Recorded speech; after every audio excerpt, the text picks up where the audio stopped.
So today we're going to talk a little bit about the freedom of speech, which is one of my personal favorite First Amendment rights.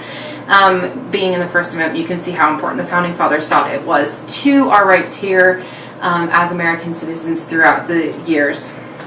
Now there's this thing called the Cato's Letters, and Thomas Gordon put them together, and he said this about the freedom of speech. He said, "Without freedom of thought, there can be no such thing as wisdom, and no such thing as public liberty.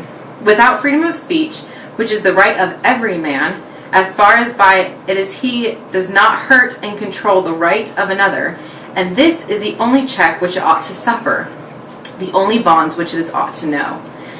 Close quote. So I love this quote, how Thomas Gordon explains the one check. There's only one check that we have when it comes to our own personal freedom of speech and thought, and that is as long as we're not controlling another or ordering them to do things that is against their will, then we're free to go. We're good to go. And you know, freedom of speech is really multifaceted. It's something that comes out not just in word but in print. I mean, these things are also lined out into the First Amendment, that we have the freedom of press, we have the freedom of speech.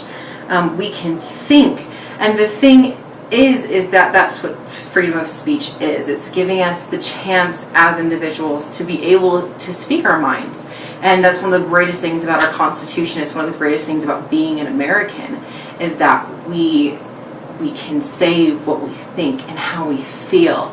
And to take away that right actually is one of the most damaging things to government. Anytime that you repress anyone, you're going to have very adverse effects and reactions, because what made this country work was everyone's desire to speak out and to be who they wanted to be.